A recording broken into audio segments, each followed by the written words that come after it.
Alléluia, gloire à Dieu. Je suis très content d'être encore parmi vous. Amen. Ce matin, nous allons encore écouter la parole de Dieu. Qui a soif? Amen. Qui veut écouter la vérité? Amen. Qui aime vraiment la parole de Dieu? Amen. Donc, on va se préparer. Moi, déjà, ton cahier, ta Bible, tout ce qu'il faut pour noter, avant de pouvoir démarrer. Amen. Ok, on a un thème très spécial ce matin. Et j'ose croire que le Saint-Esprit va parler à chacun de nous. Amen. Ok, donc là où tu es, prépare-toi avec la Bible. La personne qui va lire aussi, toi, se préparer. Amen. Ok, je vais nous inviter à prendre notre Bible dans le livre de 1 Samuel. 1 Samuel, le temps qu'on cherche, je donne le thème de ce matin. C'est Ichabod. Alléluia. Si les enfants sont gentils, on peut juste les amener derrière. Ichabod, c'est le thème de ce matin. Tout le monde a noté? Ichabod. Et le sous-thème, Ichabod ou Ebenezer. On laisse le temps de noter. C'est pas écrit par les mots, c'est dans la Bible. Hein? Amen.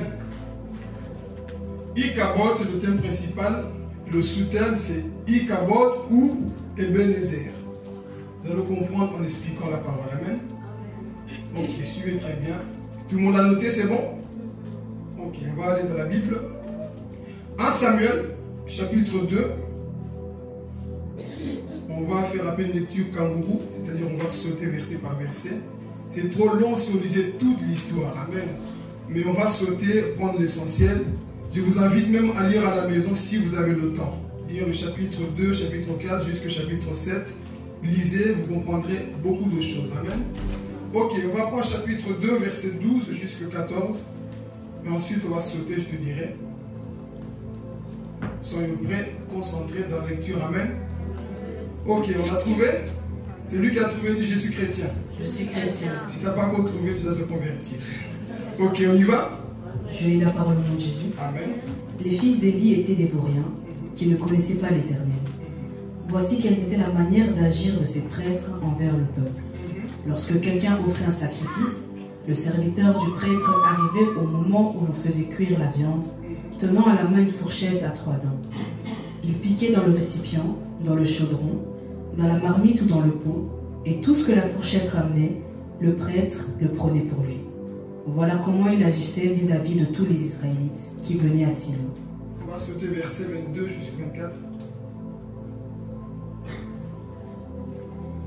Élie était très âgé lorsqu'il apprit comment ses fils agissaient vis-à-vis de tout Israël. Il apprit aussi qu'il couchait avec les femmes qui se rassemblaient à l'entrée de la tente de la rencontre.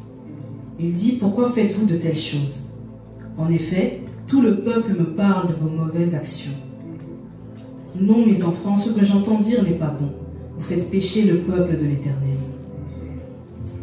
On va sauter au chapitre 4, verset 10 à 11.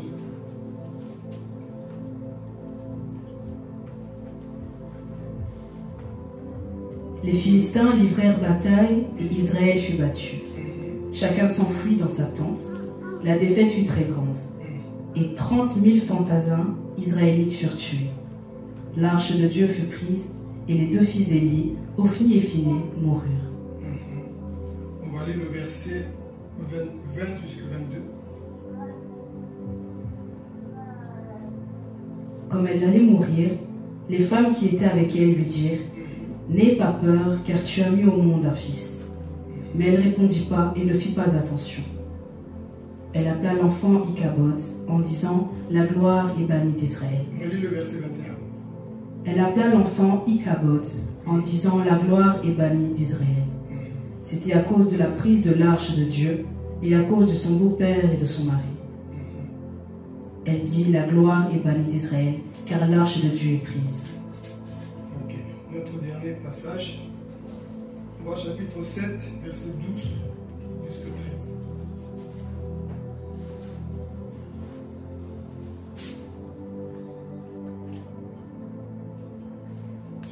7. Samuel prit une pierre qui plaça entre Mispa et Shéim, et il l'appela Ebenezer, en disant, jusqu'ici l'Éternel nous a secourus. Ainsi les Philistins furent humiliés, et ils ne vinrent plus sur le territoire d'Israël.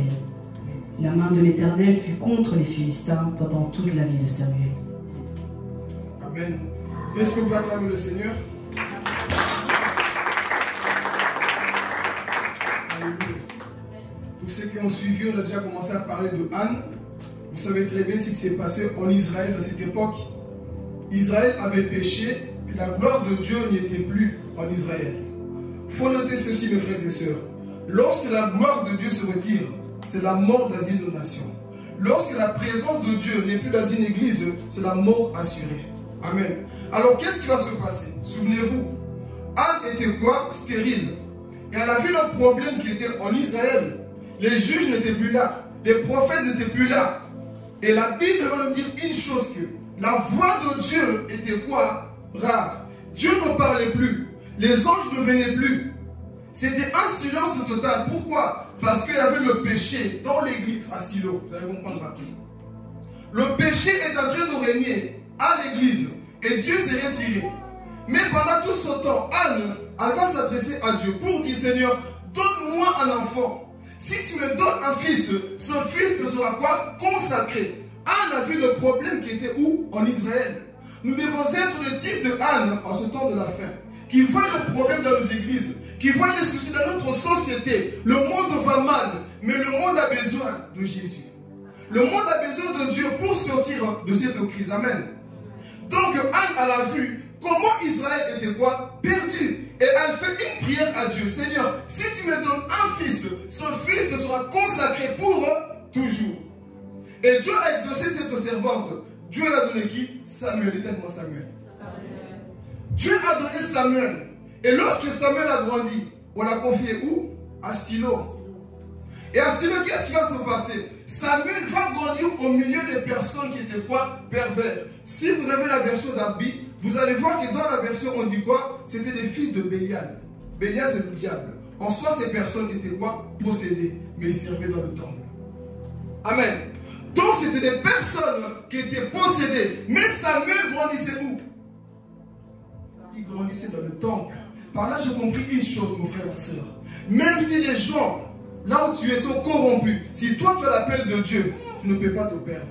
Même si ils tous en train de pécher, coucher avec les femmes dans le temple, si toi tu as l'appel de Dieu, tu ne vas pas te corrompre. Amen. Parce qu'aujourd'hui, on aime accuser. C'est à cause des églises que je n'avance pas. Non. Quand tu connais Dieu, quand tu es véritable appelé par Dieu, tu ne tomberas pas dans le même péché que Ophni et Phiné, les fils d'Élie.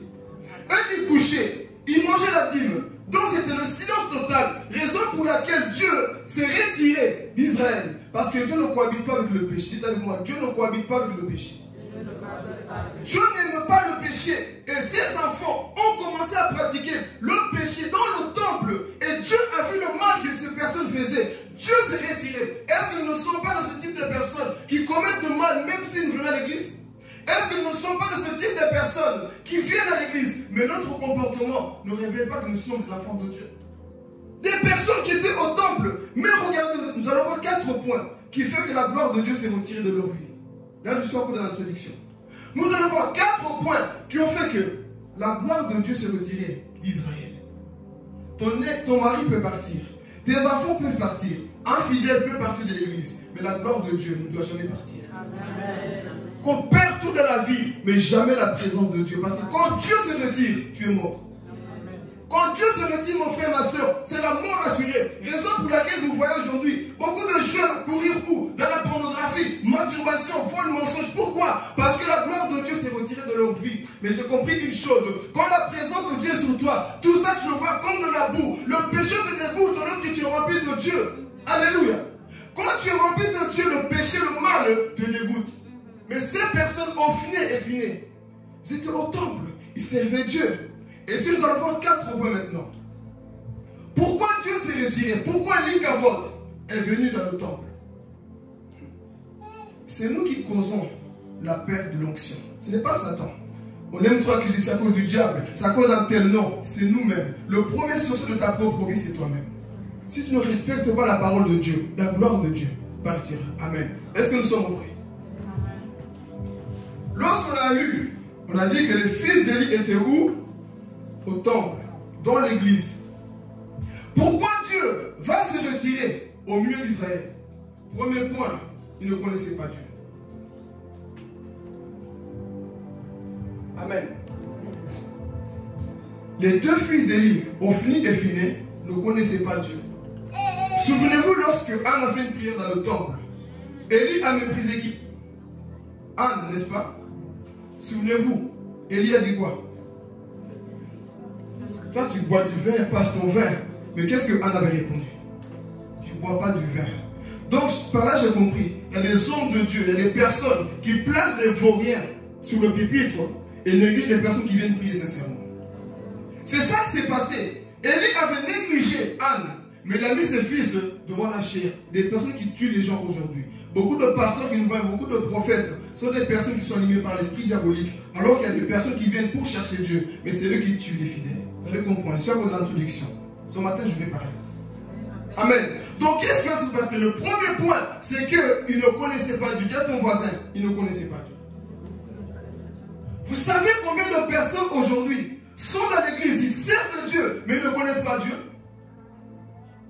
Combien de nous sont dans nos églises, on vient prier, mais on ne connaît pas Dieu? Je vais dire à quelqu'un, ne cours pas derrière un poste si tu ne connais pas celui que tu sais. Parce qu'aujourd'hui, beaucoup veulent servir, mais ils ne connaissent pas Dieu. C'était le cas de deux fils d'Élie. Ils ne connaissaient pas Dieu et voulaient servir dans le temple. Le plus important pour un chrétien, c'est de connaître Dieu. Alléluia. Le plus important dans nos vies, c'est de connaître la personne qui t'a sauvé. Mais aujourd'hui, les gens ne cherchent plus à connaître Dieu. Ils cherchent à connaître les hommes. Ah, je connais un tel homme. Tu connais les hommes. Est-ce que tu connais Dieu? Je connais tel pasteur. Je connais tel ceci. Mais est-ce que nous connaissons le Seigneur? Les deux fils d'Élie étaient dans le temple, mais ils ne connaissaient pas le Seigneur. Raison pour laquelle ils vont commencer à pécher. Quand tu n'as pas la connaissance de Dieu, tu pécheras tout le temps. Parce que quand tu aimes une personne, tu auras du mal à pécher. Et quand tu aimes cette personne, tu vas dire non, j'aime tellement la personne, je ne peux pas me permettre de faire le mal. Pourquoi? Parce que la Bible nous dit, dans Jean chapitre 17, verset 3, oh, la vie éternelle, c'est quoi? Qu'ils te connaissent. Église, je vais nous dire ce matin, si tu ne connais pas Dieu, sache une chose, Ichabod vient dans ta vie. La présence de Dieu commence à se retirer quand tu ne prends pas le temps de connaître Dieu. Est-ce que nous prenons le temps dans notre intimité, à la maison, partout là où nous sommes? Est-ce que nous prenons le temps de connaître le Seigneur? On vient à l'église comme tout le monde. On chante comme tout le monde. On parle comme tout le monde. Mais on ne prend pas le temps de connaître le Seigneur. Dieu, ce qu'il cherche sont des personnes qui l'aiment. Et quand tu aimes Dieu, tu vas chercher à le connaître. Quand tu aimes une personne, tu seras passionné de connaître cette personne. Mais malheureusement, nos églises sont remplies de personnes qui ne veulent plus connaître le Seigneur. Alléluia. Le premier point, pourquoi Dieu s'est retiré, c'est ces personnes étaient dans le temple. Ils ne connaissaient pas Dieu. Ils chantaient, ils prêchaient, ils faisaient tout. Mais ils ne connaissaient pas Dieu. C'est triste pour un chrétien de servir un Dieu que tu ne connais pas. Il faut prendre ton intimité au sérieux. Il faut avoir le temps de connaître son Dieu. Pourquoi? Parce que, afin de servir Dieu, comme ça, tu vas tomber où? Dans l'habitude. Ah, mais c'est comme ça. On chante, on prêche, c'est comme ça. Ce n'est pas comme ça. Il y a ton voisin plus que ça. Il y a plus que ça. Il y a connaître la personne de Jésus. Qui ne veut pas connaître la personne de Jésus? Amen. Moi, c'est ça ma soif de tous les jours. Je l'ai vu, ce n'est pas assez. Ma soif, c'est de continuer à connaître ce Dieu-là. Mais malheureusement, nous sommes dans une génération. On ne veut plus connaître le Dieu que nous servons. On veut le servir sans connaître le Père. Moi, je veux connaître le Père. Parce que c'est lui qui va me sauver. Et si tu ne le connais pas, tu n'entendras pas le son de la trompette. Le jour que Jésus viendra prendre l'église, si tu ne le connais pas, tu n'entendras pas le son de la trompette. Est-ce que nous prenons le temps de connaître cette personne de Jésus? Nos églises sont remplies de personnes qui ne veulent plus. On connaît Kofi Olomide, on connaît Beyoncé, on connaît Ronaldo, mais on ne connaît pas celui qui nous donne le souffle de vie tous les jours. On connaît tous les stars. Dis, je connais un tel, je sais combien il gagne. Mais est-ce que nous connaissons le cœur du Père? Est-ce que nous connaissons le cœur de Jésus? Et le cœur de Jésus, nous apprenons à connaître ça dans l'intimité. Ah, Jésus, je vais parler. La Bible dit dans Daniel chapitre 11, verset 32. Ceux du peuple qui connaîtront leur Dieu agiront avec courage. Ceux du peuple qui connaîtront leur Dieu agiront avec fermeté. Et la Bible dit encore dans Jean chapitre 8, verset 31-32. Vous connaîtrez la vérité. La vérité vous rendra quoi? Libre. Jean chapitre 14, verset 6. Je suis le chemin, la vérité et la vie. Donc on soit la vérité, c'est une personne. La vérité c'est Jésus lui-même. On doit prendre le temps de connaître Papa. Alléluia. Quand tu es en couple, tu es intéressé à connaître comment est-ce qu'il vit, qu'est-ce qu'il mange, tu es intéressé. Mais l'idée des amoureux, le Christ, on ne veut pas prendre Jésus. On ne veut pas prendre le temps de le connaître. Lui nous donne tout, frères et sœurs. Ton copain peut te tromper, ton mari peut te tromper, les hommes peuvent te tromper, mais Jésus ne te trompera jamais. Alors prenons le temps de connaître cette personne. Combien de sœurs et frères sont blessés aujourd'hui? Tu pensais connaître la personne, viens encore. Toi tu joues avec l'homme, hein? Maudit soit l'homme qui se confie dans l'homme. Ah, je pensais qu'il était comme ça, tu pensais. Mais quel homme qu'on dit qu'en lui, il n'y a pas d'homme de variation. Lui, il est le même hier, aujourd'hui et éternellement. Aujourd'hui, ton mari peut te tromper. Tu es là, tu vois qu'il a trop de faire les yeux doux. Il m'a trompé et tu souffres. Avec Dieu, tu ne souffriras pas de ça. Dieu ne te trompera jamais. Dieu ne te fera jamais du mal, au contraire. Il te forme pour que tu sois fort dans la vie. Alors nous le servons. Est-ce que nous le connaissons, Église? Quand tu connais Dieu, mon frère, tu es libre dans ce monde. Quand tu marches l'intégrité avec ton Dieu, tu es libre de tout. Mais malheureusement, beaucoup de chrétiens ne connaissent pas Dieu. Tu lui poses la question, pourquoi tu vas à l'église? On va chanter. Pourquoi tu vas à l'église? Ce message de paix.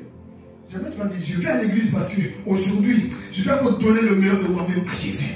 Aujourd'hui, je vais pour l'adorer, pas pour regarder mon voisin. Raison pour laquelle on dit toujours, quand tu adores, quand tu pries, ne regarde pas tes voisins. Regarde celui que tu adores qui est Jésus. Parce que je vais te donner un secret. Si tu pries et que tu regardes ton voisin, tu vas louper beaucoup de choses.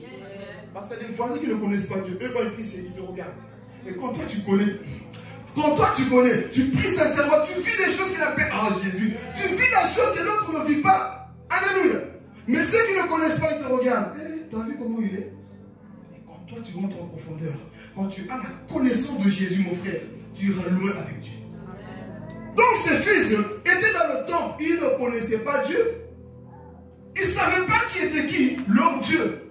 Je connais le Dieu de mon père. Dieu de ton père le connaît, mais est-ce que toi tu le connais? Dieu, ce n'est pas le Dieu d'Abraham, d'Isaac et de Jacob, c'est aussi le Dieu de Philippe. Le temps d'arrêter de dire à chaque fois Dieu d'Abraham, Dieu d'Isaac, Dieu de Jacob, et Dieu de qui? Dieu de Philippe aussi. C'est mon Dieu. Dis à ton voisin, c'est aussi mon Dieu. Quand on ne connaît pas Dieu, on dira toujours c'est le Dieu d'un tel. Mais je ne vais pas dire aujourd'hui, c'est mon Dieu parce qu'il m'a sauvé de la mort.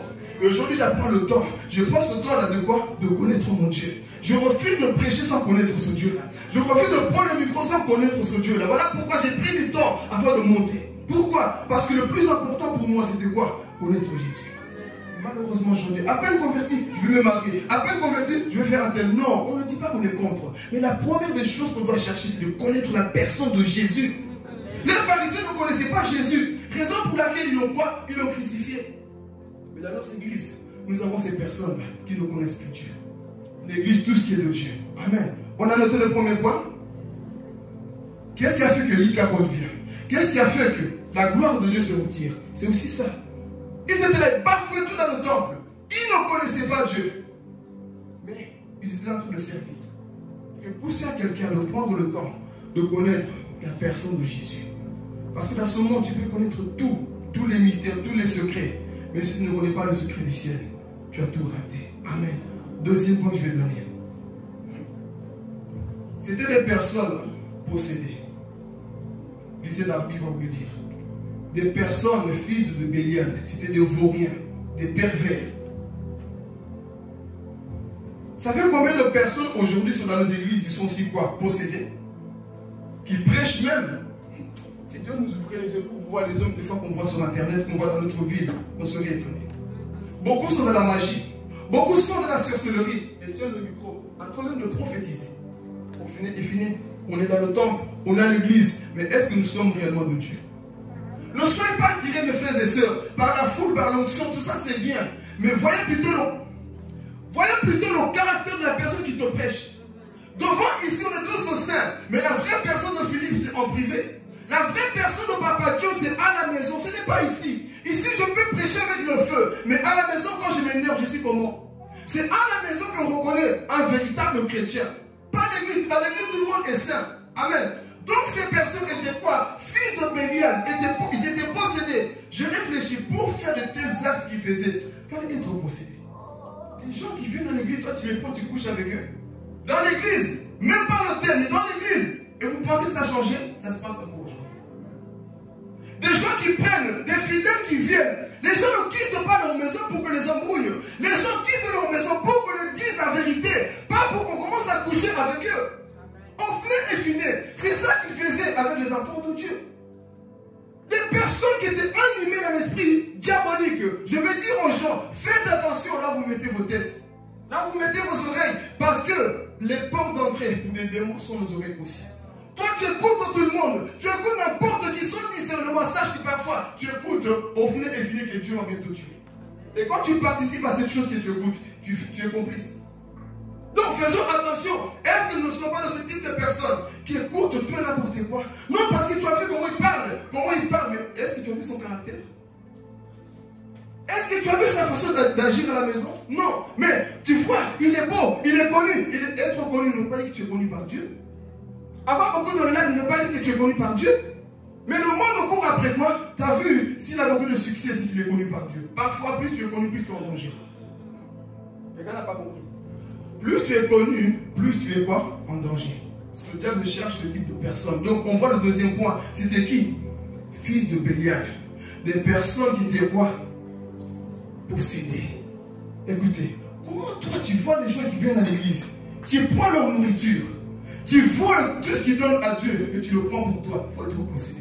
Tu n'as même pas la crainte. Tu es dans l'église. C'est comme si par exemple nous sommes ici. Un sorcier d'ici, pendant qu'on prêche, il est en train de contrôler tout le monde. Si je te vois, je te mets dehors, je te tue par l'esprit.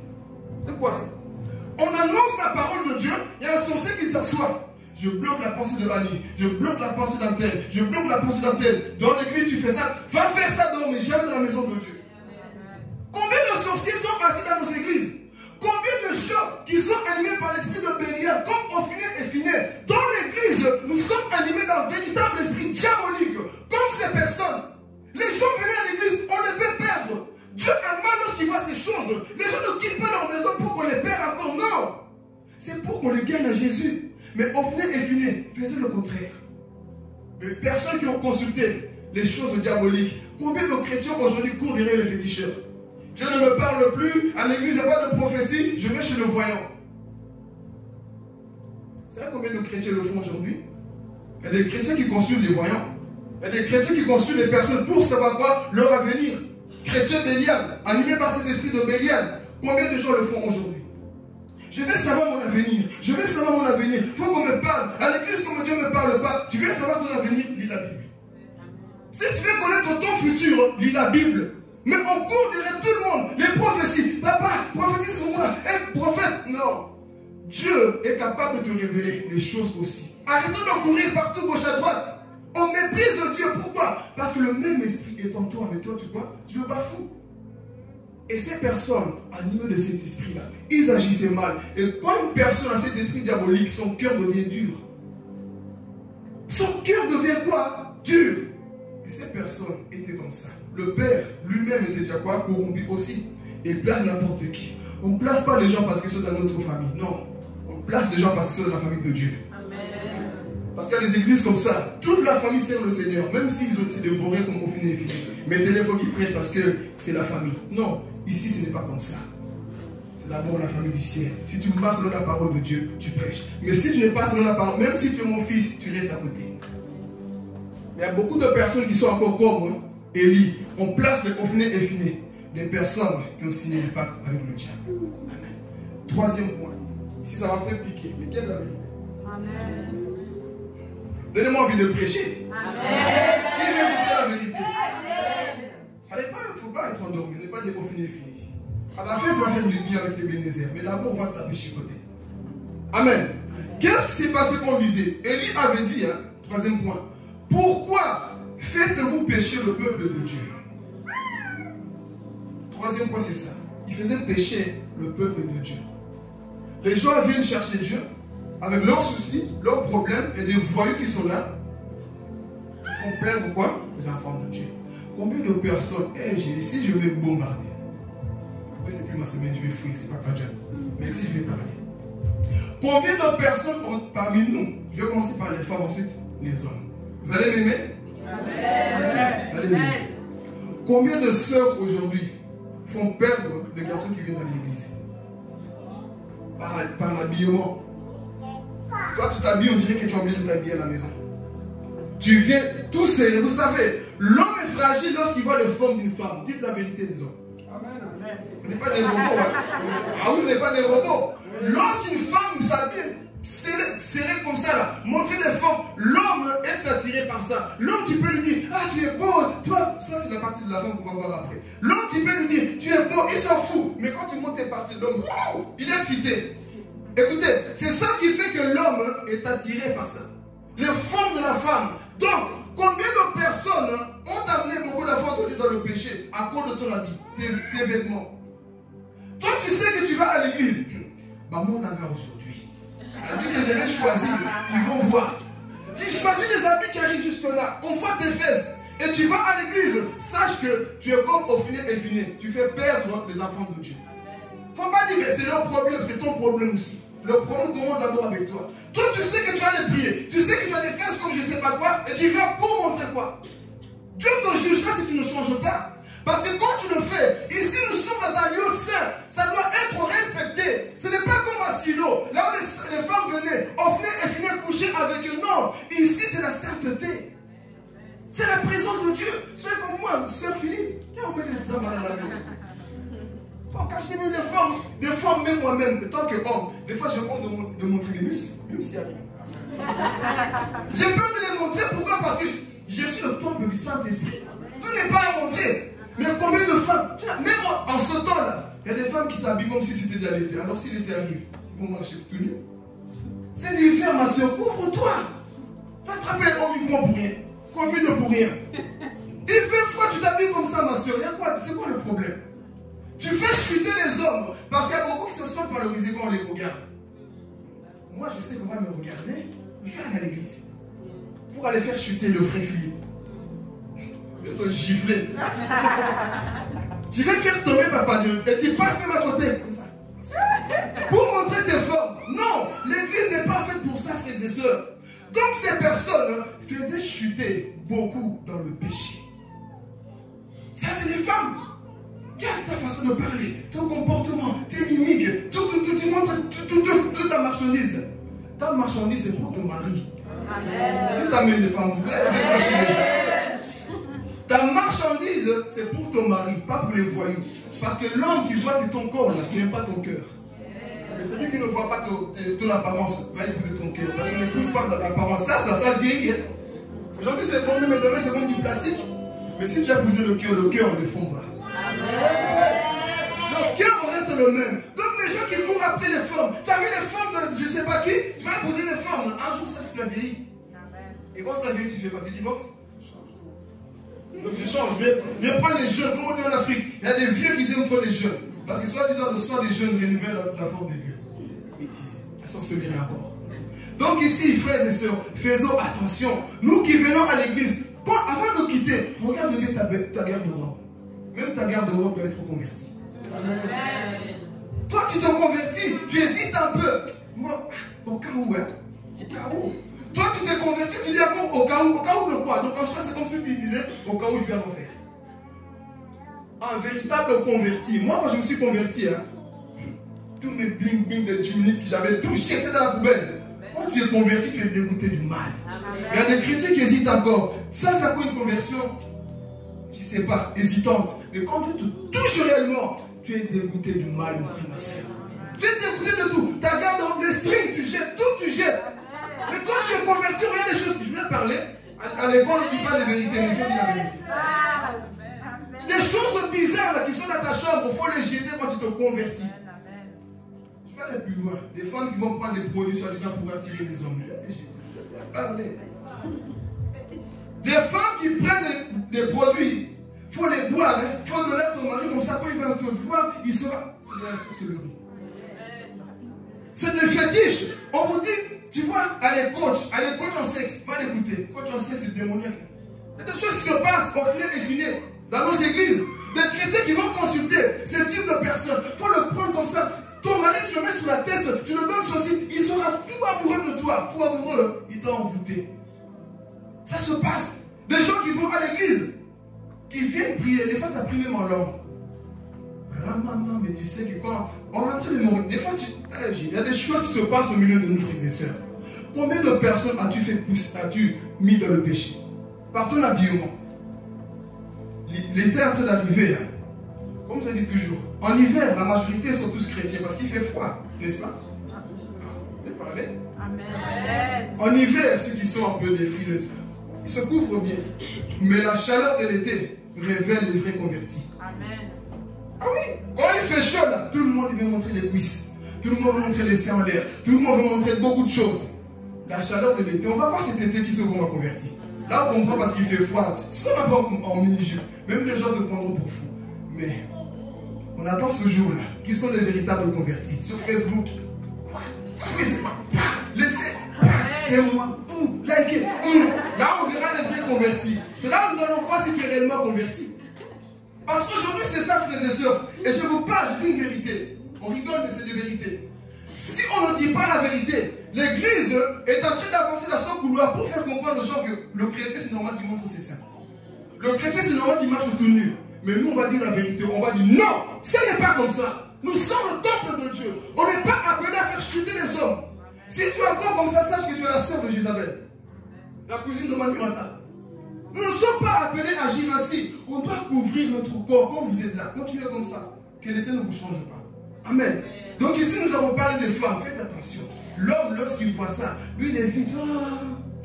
Les pensées commencent. L'homme est comme un homme animal. Quand il voit des femmes même tu vois tes convertis. Ah Seigneur, pardon, j'ai vu. Mais ça va te travailler. Surtout pour les célibats. Ça va te travailler. Donc pour ça, frères et sœurs, vous qui êtes là, les sœurs, faites attention à votre habillement. Ne faites pas pécher le peuple de Dieu.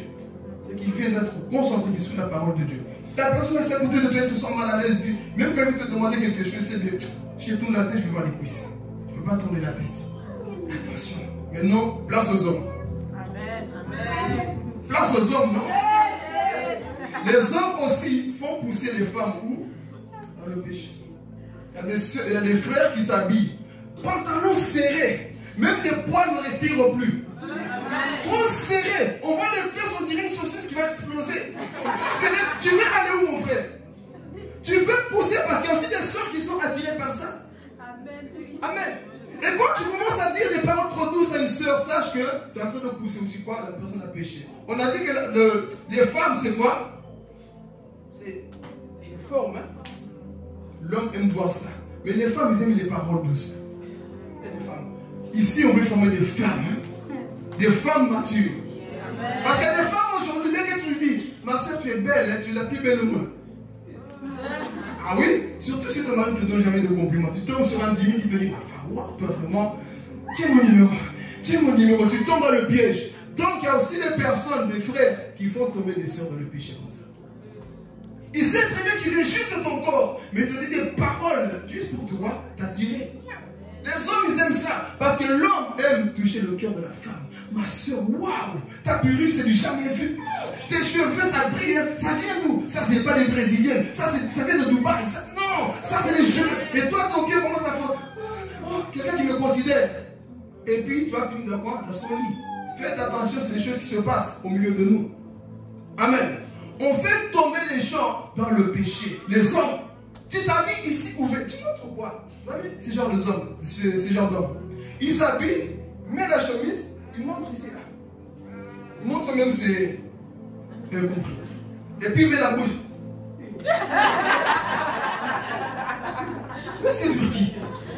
Quand tu le fais, tu fais tomber beaucoup de personnes dans le péché. Et pourtant, écoute, si tu es païen, en fait, attention, mais bravo. Mais si tu es chrétien, on ne doit pas voir ce genre de choses en nous. Toi, tu t'habilles, tu montres toutes tes torsions, et puis ça fait comme ça, tu montres. Tu veux montrer quoi? Tu fais pousser beaucoup de personnes dans le péché. Par ta façon de t'habiller aussi, homme. Toi, tu viens, tu mets le pantalon qui monte jusque-là. Et on sait qu'on voit des femmes aussi. Les femmes aussi sont attirées des fois. Amen. Il n'y a pas que les femmes, hein. Il y a aussi les hommes des fois qui voient. Oh, ça m'attire. Donc faisons aussi attention, nous les hommes. Notre façon d'être, comment on s'habille autour de nous. Il y a des personnes qui nous quoi? Qui nous regardent. Est-ce qu'on n'a pas fait chuter beaucoup de personnes comme ça? Combien de sœurs tu as appelé au téléphone? Combien de sœurs tu as fait tomber dans le péché? Juste par ta voix la nuit. Et souvent les hommes c'est des sorciers. Hein. Ils aiment la nuit. La journée ne t'appelle pas. Ils sont là, mais ça, la nuit, les démons là, les démons quittent l'enfer. Maintenant il faut aller. Vous allez devenir des maris de nuit. Des hommes physiques qui deviennent des maris de nuit. Ils t'appellent. Tu fais des voix là bizarres. Tu vois que tu sens que dans sa voix une séduction. Vous savez, dans la voix il y a la séduction. Il y a des fois quand tu vois, tu sens que cette voix là elle est bizarre. C'est une voix là un peu ensorcelée là. Tu appelles la soeur. Ma soeur, je viens de me laver. Je vais parler. Pourquoi tu dis je viens de me laver? On a besoin de savoir ça. Dites avec moi pas. Pourquoi tu dis à la personne je viens de me laver? Donc quand tu dis ça, ça travaille dans la personne, n'est-ce pas? Ah, il vient de se laver. Et puis, les soeurs qui sont un peu insensées. T'as bien lavé les parties? Quelque chose qui se passe. Donc pour ça, tu es en train de créer quoi? Des pensées qui vont pousser la personne dans la masturbation. Il y a beaucoup de personnes qui font l'amour par le téléphone. Vous n'allez pas m'aimer, mais je vais parler. Le péché du monde actuel, c'est ça. Les gens couchent par le téléphone. Il est au Congo, mais il couche. Tu vois, toi, tu es en Belgique, vous couchez ensemble. Sur WhatsApp, Snapchat, on s'envoie des parties intimes. Il y a des péchés qui sont dans nos églises aujourd'hui. Est-ce que nos sœurs n'ont pas fait ces choses? Il y a des choses qui se passent comme ça au milieu de nous. Tu appelles la soeur à minuit. Toujours à minuit. Ton démon là, se lève le matin, t'as compris? Ton démon est debout, il faut que tu chopes la soeur la plus faible. Je vais voir dans l'église, mais si je le paye. Quelle est la soeur la plus faible? Tu vas tomber chez Andrea. Andrea te remet en place. Au nom de Jésus, tu oses. Tu vas aller chez Carla. Carla te remet en place. Il faut vraiment le faire, le Seigneur. Tu vas aller chez Stéphana. Ma soeur. Qui t'a pas sorcier? Confiné. Tu vas chez Dalia. Dalia, écoute. Toi, tu me connais? Vous savez, des fois, faites peur à ce genre de personnes. Toi, tu m'appelles juste avant de dormir. Tu es sorcier de ma vie. Quitte ma vie. Ne me pousse pas dans le péché. Je suis un enfant de Dieu. Et aussi, il faut avoir des heures. Ce n'est pas tout le monde qui répond. Toi, tu es chrétien, on t'appelle à 3h du matin. Frère Kilengani. Alors, comment tu vas? Ma soeur, on a le temps de prier. Et puis la prière, ça finit par des bêtises. C'est des bêtises comme ça qu'on voit au milieu de nous. C'est ça qui fait que la gloire de Dieu se retire. Mais malheureusement, vous allez voir des personnes qui font ces choses. Ils sont dans l'église, ils ont l'onction. Quand ils prêchent, la salle des fois tremble. Mais Dieu est en train de se retirer petit à petit. C'est eux qui prennent les sœurs, ils couchent avec eux dans la chorale. Ils les font quoi? Avorter. Il y a des scandales comme ça au milieu de nous, dans nos églises. Si Dieu nous montrait, moi, on est petit ici, hein? Pas grave, au moins on connaît chacun nos problèmes. Mais il y a des églises, si tu enlèves le tapis, le pasteur a fait avorter la sœur, le responsable a fait avorter la personne, et il prie tous les jours là-bas. Et Dieu n'est plus là-bas. Bien qu'il prêche, Dieu quoi? C'est retiré. Mais il cabote. Et c'est des vérités que le monde ne veut plus dire. Mais je vous assure que ce sont des choses qui se passent au milieu de nous. Est-ce que nous ne faisons pas ce type de personnes qui faisons chuter beaucoup dans le péché? Amen.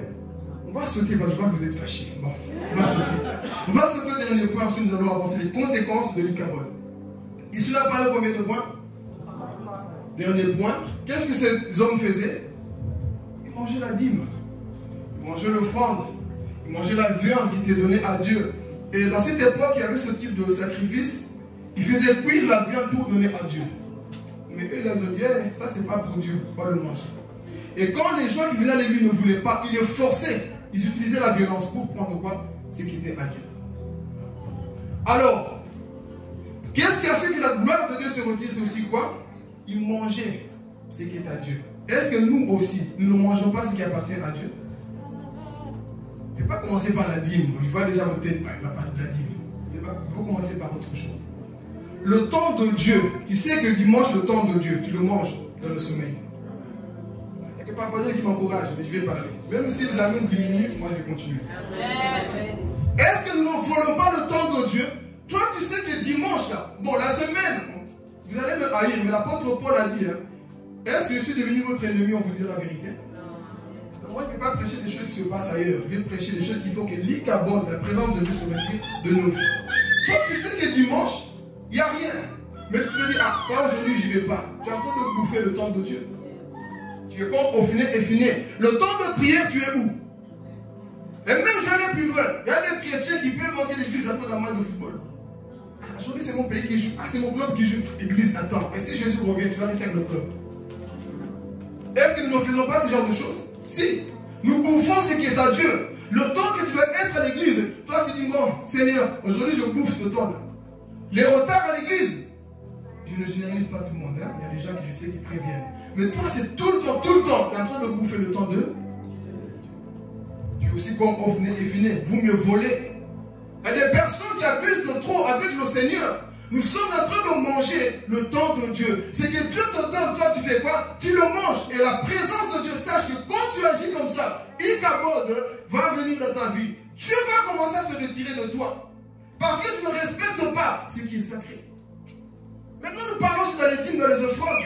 Combien de personnes, je parle aux gens qui sont conscients. Si tu n'es pas conscient, c'est pas grave, on prendra le temps de t'enseigner.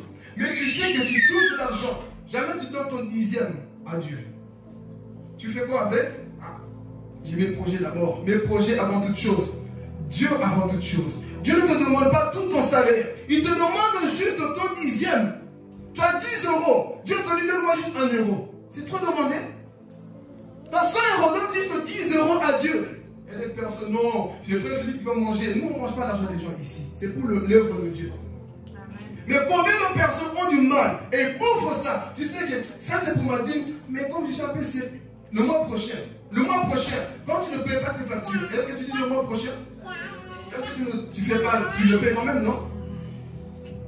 Dieu est la personne la plus négligée sur la terre. On néglige la parole de Dieu. Et pourtant on se dit quoi? On aime Dieu. On n'aime pas le Seigneur, frères et sœurs. Amen. Donc, est-ce que nous ne pouvons pas la dire? Les offrandes, tu sais que tu as, mais comme Papa Dieu dit souvent, je donne les pièces rouges là, à Dieu. Tu bouffes l'argent de Dieu. On bouffe ce qui est quoi? De Dieu. Et c'est ça qui a fait que Dieu s'est retiré. Vous pensez qu'on a dit, ah, ils ont tué les gens, ils ont fait ceci, tout ça. Faire en sorte que Dieu quoi? S'est retiré de Israël. Maintenant, vous allez voir les conséquences. On n'a pas de 4 points. Les conséquences qui arrivent lorsque Dieu n'y est plus dans une nation, lorsque Dieu n'y est plus dans une famille, lorsque Dieu n'est plus dans une église, lorsque Dieu se retire d'une personne. Vous allez voir les conséquences maintenant. La Bible nous dit une chose. Quand l'arche était là, les Philistins sont venus combattre qui? Israël. Et ils étaient là. Ah, on va gagner parce que l'arche est là.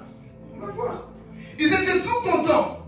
Et les Philistins ont entendu. Ah, c'est quoi ce bruit-là? Lisez à la maison. C'est quoi ce bruit-là? Ils ont dit, l'arche de Dieu est là. C'est pour ça qu'Israël se réjouit. Et les Philistins ont dit quoi? On a peur d'aller affronter qui?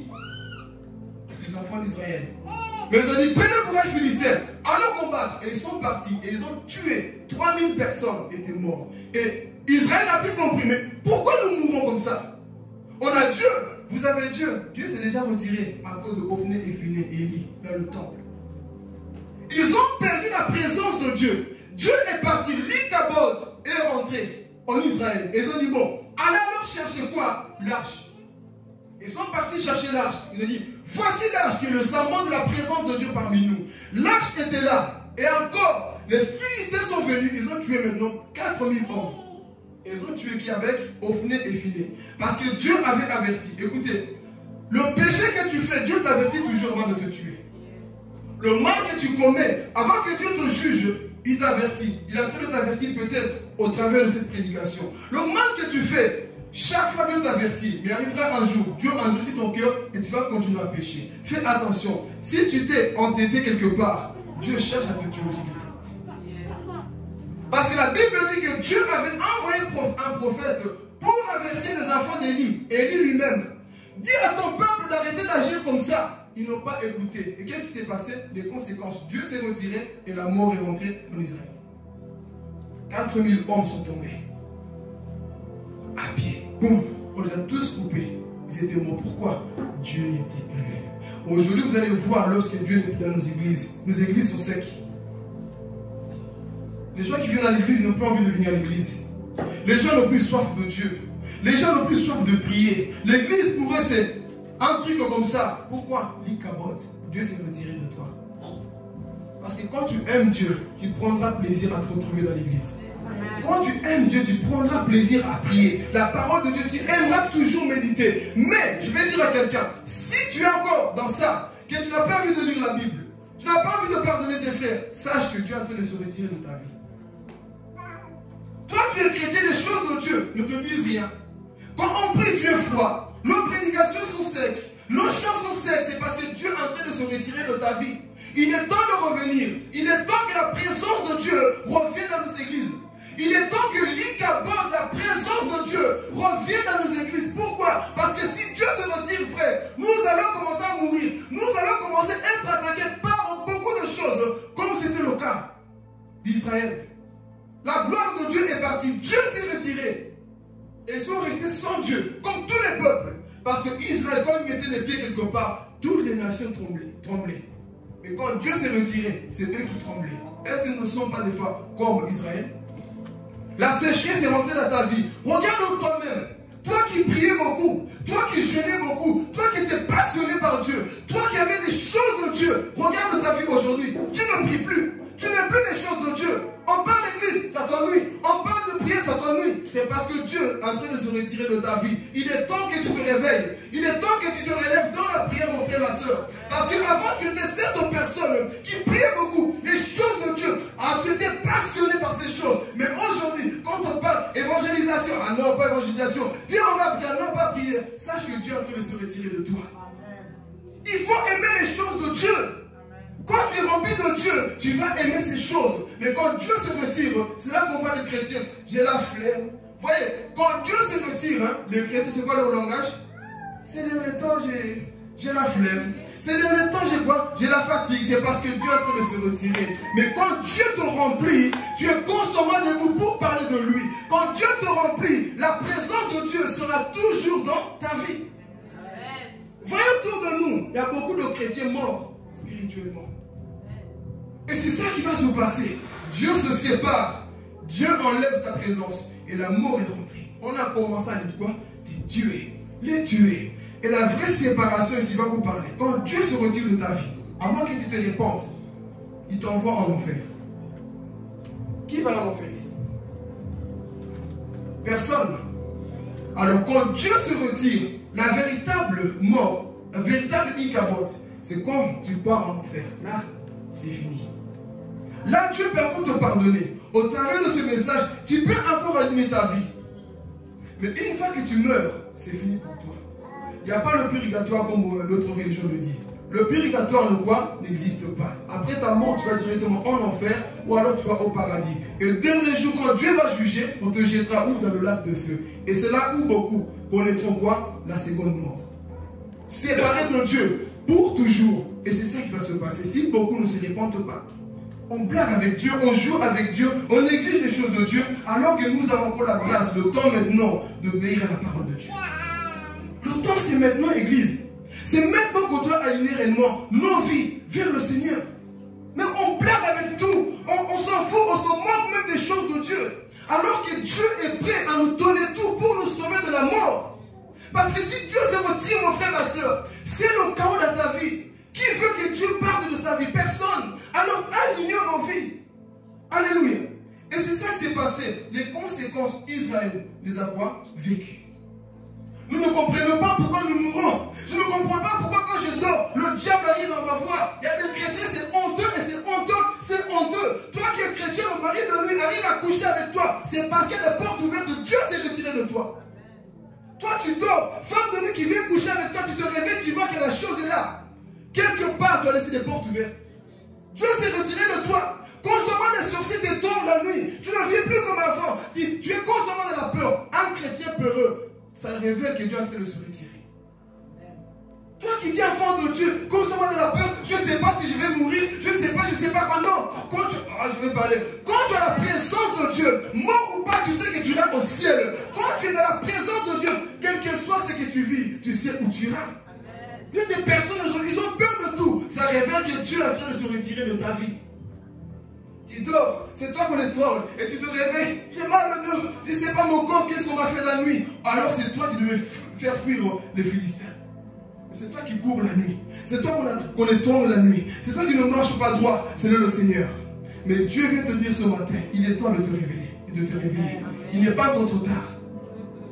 Il n'est pas encore trop tard. Tu as causé ces choses. Dieu s'est retiré de ta vie. Aujourd'hui, tu sens un vide à l'intérieur de toi. Tu te dis chrétien, mais à l'intérieur de toi, tu sens un vide. Tu as éloigné la présence de Dieu. L'Ikabod est rentré dans ta vie. Il y a des chrétiens, ils prient, sont à la maison, mais ils sentent un vide. Tu vas à l'église, tu as la Bible, mais tu sens un vide. Tu as fait fuir quelque chose.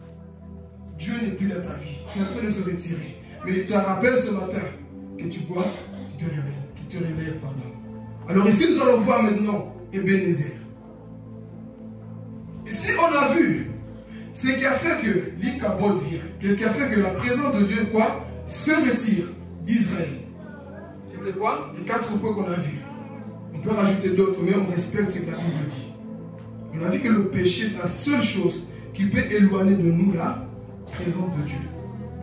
Et les conséquences, c'est quoi? Le salaire du péché, c'est quoi? La mort est venue. Et ils pensaient parce qu'on a l'âge, on va continuer. Détrompe-toi. Ce n'est pas parce que tu dis au nom de Jésus que le nom de Jésus aura toujours des effets sur les sorciers, sur la maladie. Si tu pêches, on a plus d'effets. Et Israël, c'était ça. Ils ont vu que l'âge était physiquement là, mais spirituellement, Dieu n'était plus. Ikabod. Et quand on a annoncé la mort de Élie à sa femme, à la femme de Phiné, la femme de Phiné a compris qu'on enlevait l'arche. Déjà, Élie lui-même est mort mal, il était gros gras, il aussi mangeait la nourriture des gens. Il est tombé avec la tête en bas, boum, mort sous le cou. On l'avait averti, il n'a pas écouté. On est parti dire à la femme de son fils Phiné, sache que ton beau-père est mort et ton mari et son frère, ils sont quoi? Morts. Les Philistins les ont tués et ils ont pris l'arche. Quand on a entendu ça, elle est en train d'accoucher. Elle a dit, écoute, si on a tout perdu, ça ne vaut plus rien. On a perdu l'arche. Perdre la présence de Dieu, c'est perdre tout. Donc, elle a dit, l'enfant va s'appeler qui? Ikabod. Ce qui veut dire la gloire de Dieu, c'est éloigné. Il est parti. Est-ce que tu n'as pas affronté des choses que tu as dit, c'est Ikabod? Est-ce qu'il n'y a pas quelque chose qu'on voit dans ta vie qu'on appelle Ikabod aussi? Et tu te rappelles que c'est à cause de ça que la gloire de Dieu est partie? Beaucoup de personnes. C'est peut-être le jour que tu as touché à cet homme, cette femme, quelque chose. Ce jour-là, tu as dit, ah, cette situation, Ikabod. Dieu est parti. Faites attention. On ne tombe pas dans ce piège, mes frères et sœurs. Il faut aligner sincèrement nos vies. Amen. Donc ici, on a vu comment les choses se sont passées. Maintenant, Dieu c'est un Dieu juste. Amen.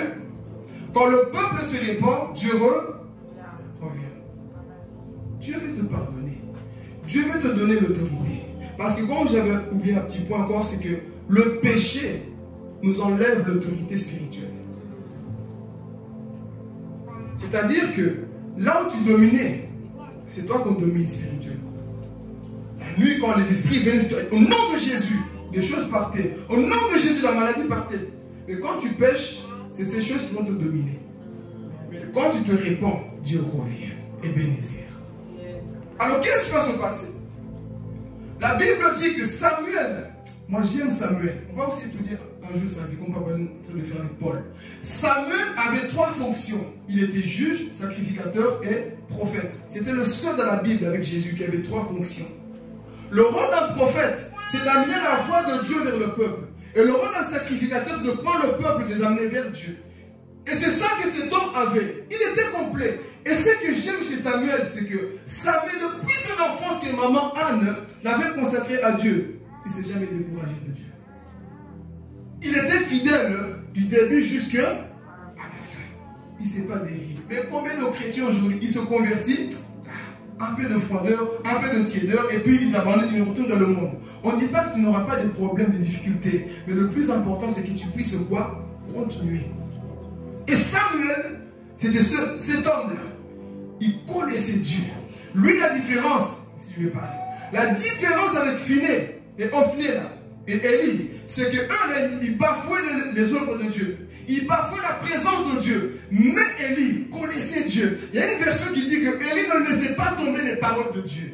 C'est-à-dire qu'il le mettait en pratique. Lui, il prenait soin de la présence de Dieu. Dans nos églises, il manque de chrétiens qui prennent soin de la présence de Dieu.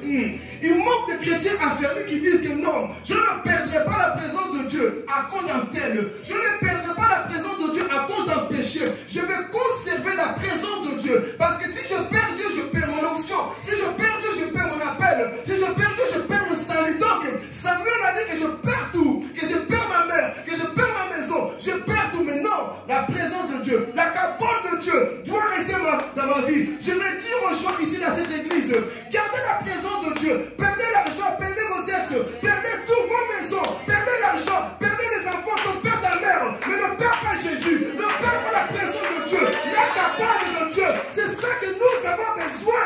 Alléluia. Parce que si tu n'as plus la présence de Dieu, tu es mort. C'est ça qu'on voit au milieu de chrétiens. Écoutez, quand je regarde le visage de certains chrétiens, je sais que la cabane de Dieu n'est plus.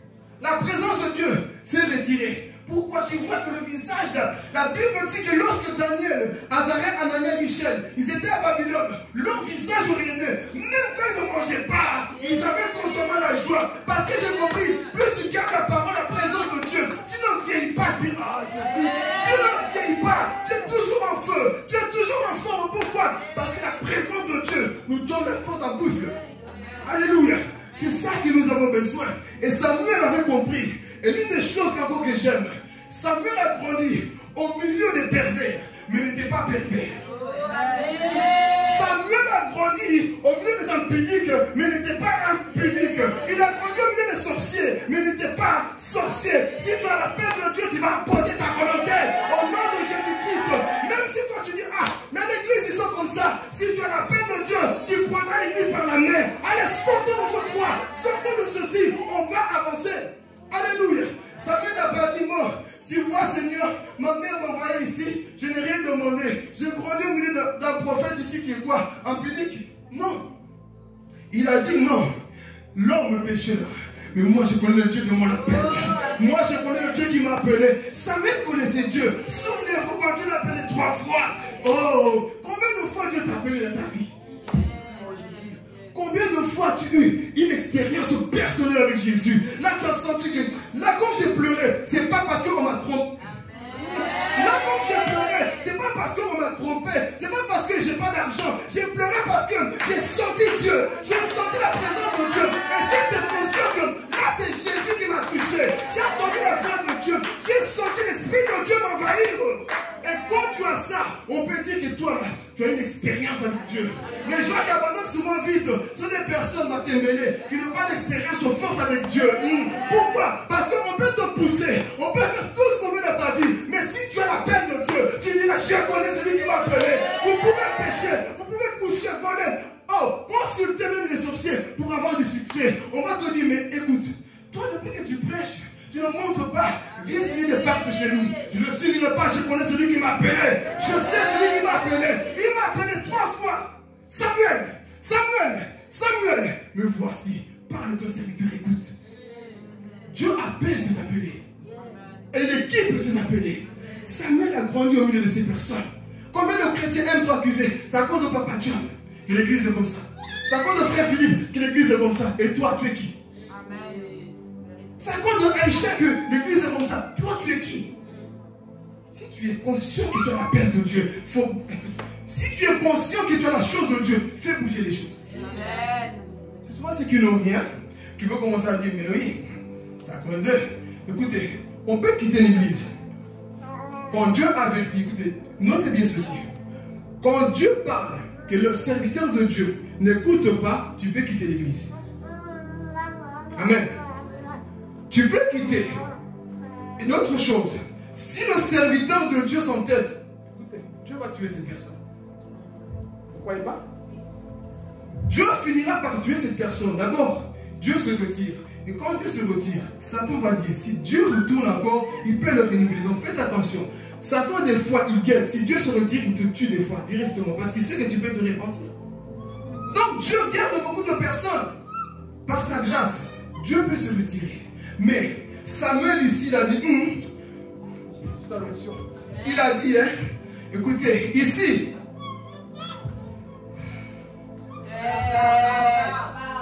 Je ferai la fierté de maman Anne.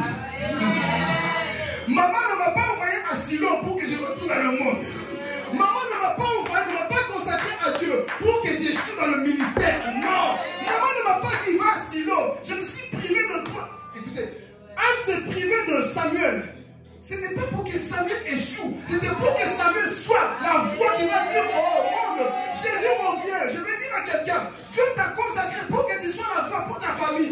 Dieu t'a consacré pour que tu sois la voix pour ton école, pour ton travail, pour cette vie, pour l'église. Dieu a fait de toi une voix. Mais combien de personnes sont conscientes de ça? Peu de gens sont conscients de ça.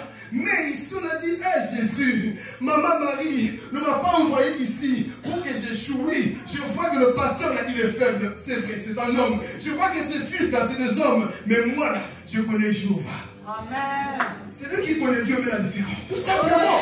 Arrêtons d'accuser, oh, ça compte de toi. Non, c'est parce que toi, tu ne connais pas Dieu. Mais Samuel connaissait Dieu. Quand Dieu parlait, Samuel était comme ça. Donnez-moi un s'il vous plaît. Oh, quand Dieu parlait, personne n'a dit. Quand Dieu parlait, merci. Quand Dieu parlait, Samuel était comme ça. Oui, papa. Oui, c'est ma part. Oui, c'est ma part. Oui.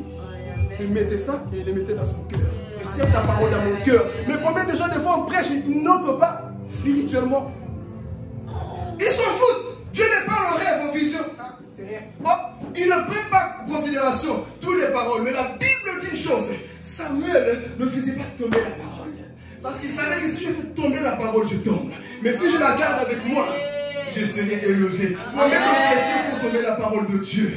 Dieu envoie sa parole, ne la fait pas tomber. Parfois, elle tombe bizarrement. Ah, j'attrape, Seigneur. Oui, j'attrape. Samuel a dit, ne laisserez pas tomber la parole de Dieu. Aucune parole depuis sa jeunesse.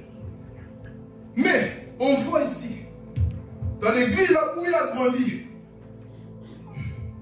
les gens marchaient bizarrement. Arrêtez de dire que ah, dans ma famille, toi tu sais pas ce que je vis dans ma famille. Hein? Ma famille, mon père, dans les coins, je prie, il commence à s'énerver. Écoute, si tu as Dieu, ton père, un jour finira par se tomber.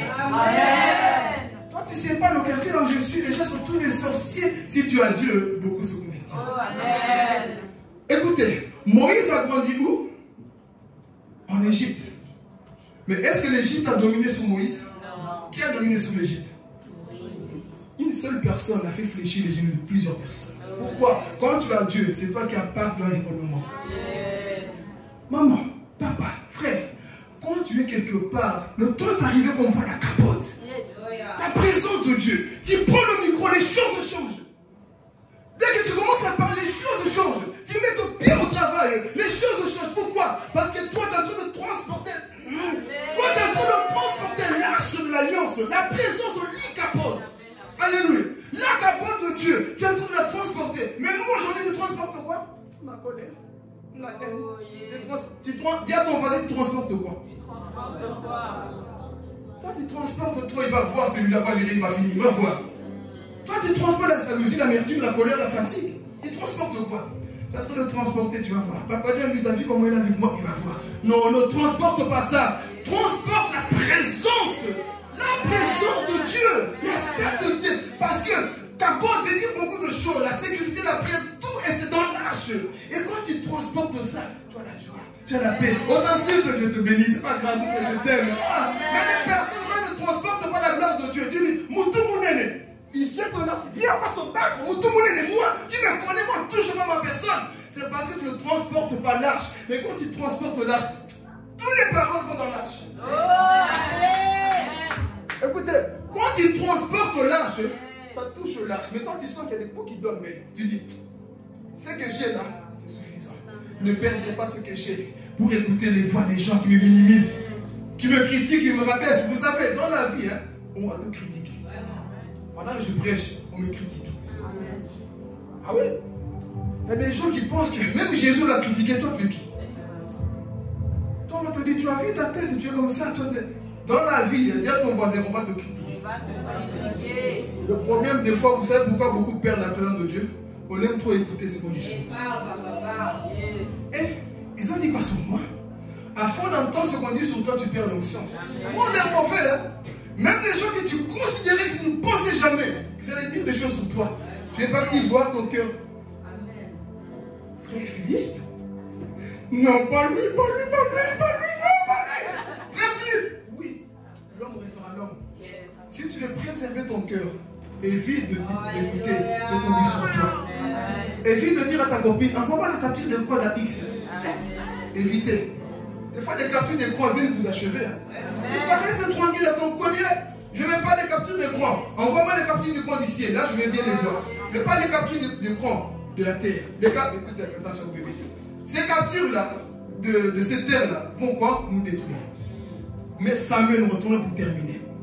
Samuel, c'est un homme que j'aime beaucoup. Le livre de Samuel, j'aime beaucoup ce livre. Il nous révèle beaucoup de choses. Samuel a grandi là-bas, au milieu des âmes pudiques. Il n'était pas impudique. Parfois, on peut tous nous dire, ah, ils sont dans le même sac. On est dans le même sac. On n'est pas tous pareils. On pouvait dire, hein, l'église de Silo. Oh, écoutez, imaginez-vous maintenant la scène. L'église de Silo, là-bas, il paraît que le pasteur lui-même, il est gros. Il ne fait que manger la dîme des gens. Ses enfants, j'ai entendu que l'autre assis n'a pas touché le diable. Et t'as pas entendu? Il a engrossé. Tantine Marie, là, t'as vu? C'est lui qui l'a engrossé. Va pas là-bas. Ils sont tous pareils. Ils ne savaient pas qu'il y avait un homme que Dieu préparait. Parfois, on peut tous nous critiquer, mais Dieu est en train de préparer des personnes qui mettront quoi? La différence. Parce que Dieu tue toujours ceux qui ne veulent pas écouter, il élève toujours ceux qui écoutent. C'est ça qui s'est passé. Mais au milieu de ces personnes, Samuel s'est corrompu? Non. Pourquoi beaucoup de chrétiens deviennent faibles parce que tu vois l'autre comme ça? Samuel n'a pas dit, bon, vous étiez là avant moi, écoutez-moi ceci. Ces personnes étaient là avant Samuel. Mais est-ce que Samuel a dit, bon, vous êtes mes responsables, vous faites ceci? Le vrai responsable, je vais parler. Le vrai responsable, c'est lui qui comprend la pensée de Dieu. Pas celui qui était là avant toi. On peut être là avant toi, mais tu n'as pas compris la pensée de Dieu. On finit et fini. Ils étaient là avant, mais ils n'ont pas compris. Voilà pourquoi je dis toujours, les derniers seront les premiers. Quand tu négliges le service avec Dieu, Dieu t'enverra Samuel. Ne bafoue pas les responsabilités que Dieu te donne. Pourquoi? Parce qu'un jour, Dieu enverra Samuel qui va faire plus que toi. Et là, tu vas te suicider par jalousie. Amen. Donc, si Samuel grandit, et nous parlons de Ebenezer. Ici, je vais poser une question. Tu veux Ebenezer ou Ichabod? Il y a déjà qui veut Ichabod. Tu veux Ebenezer ou Ichabod? Qui veut Ebenezer? Ebenezer, c'est le lieu de victoire. C'est aussi le lieu de sacrifice. C'est là où on se répand. C'est là où Dieu nous donne la force. À Ichabod, nous sommes seuls. Dieu se retire. Ebenezer, Dieu est avec nous. Il nous secourt toujours. Il nous protège toujours. Mais ça se passe où? Ebenezer. Il faut se repentir. Donc la Bible dit quoi? Que ce jour-là, Samuel, on avait lu, il avait pris quoi? Un agneau. Il a sacrifié à Dieu. Il a prié en faveur du peuple. Quand il a prié, pendant qu'il était en train de donner le sacrifice à Dieu, qui s'est levé? Les Philistins. On va aller tuer aujourd'hui la maison d'Antel. Les sorciers se sont levés contre ta vie. Mais pendant tout ce temps, toi, tu es en sacrifice. Tu es en train de donner à Dieu.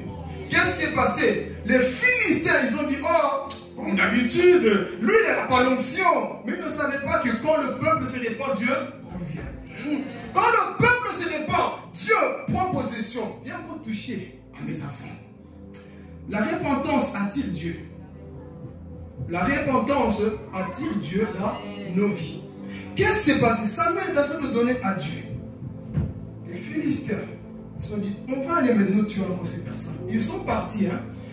Ils ne savaient pas que Samuel avait pris la place. Et la Bible nous dit une chose. Quand Samuel a pris la place en Israël, quand il était en vie, son vivant, les Philistins n'ont gagné aucune bataille. Aucune. Pourquoi? Parce que Samuel était rempli de Dieu. Ils ont tout essayé. Ils n'ont pas réussi à tuer les enfants d'Israël. Donc, qu'est-ce qui s'est passé? Ils donnent à Dieu. Les Philistins sont venus. On va tous les massacrer aujourd'hui. Quand ils ont essayé, Dieu a envoyé des tonnerres. Dieu a envoyé des tonnerres dans le camp adverse. Donc, pendant qu'ils partaient là-bas, Dieu lui-même du ciel. Ils ont tous enfoui. Ils ont compris. Quelque chose s'est passé dans la vie de telle personne. Quand tu te répands spirituellement, quelque chose se passe. Il faut te repentir pour que la gloire de Dieu, la cabole de Dieu, revienne dans ta vie. Et c'est ça qui s'est passé à Ebenezer. Et quand il a fini, la victoire était là. Il a mis cette pierre pour dire que jusqu'ici, l'Éternel nous a. Jusqu'ici, est-ce que le terrain est assez corrompu aussi? Est-ce que tu peux prendre une décision que tu peux dire aujourd'hui, je peux dire Ebenezer. La parole de Dieu revient dans ma vie. Est-ce que nous pouvons dire ça aujourd'hui? Là, tu t'es relevé, tu prends le temps de prier, tu dis Seigneur, maintenant, j'ai beaucoup négligé. On a vu quelques points qui ont fait que la gloire de Dieu s'est retirée d'Israël. Mais quand le peuple s'est repenti, Dieu revient. Qui veut être rempli de Dieu encore ce matin? Il faut désirer cette présence dans nos vies. Et c'est ça que nous allons faire. Nous allons prier. Tu as prié de tout ton cœur. Demandez à Dieu. Si tu veux te repentir, tu te répands. C'est que tu sais que tu as mal fait. Répands-toi pour que la cabole de Dieu revienne à ta vie. Regarde-toi, tu n'es pas comme ça d'habitude. Tu n'es pas converti comme ça. Il y a une tiédeur en toi. Il y a un foi en toi. C'est parce que Dieu est en train de se retirer. Mais il n'est pas trop tard. Ce matin, Dieu m'envoie comme un prophète. Il m'envoie comme un prophète pour que tu écoutes sa voix. Pour dire, écoute, tu n'es pas encore mort. Il est encore temps de changer de camp. Tu peux encore dire maintenant, Ebenezer. La gloire de Dieu a commencé à partir. Tu as vu toi-même que ces derniers temps, je ne sais pas, j'ai un truc bizarre en moi qui ne va pas. C'est parce que Dieu a commencé à se retirer. Mais ce matin, je prie que Dieu te remplisse et te visite à nouveau et que tu apprennes à garder sa présence. Amen. Que Dieu vous bénisse.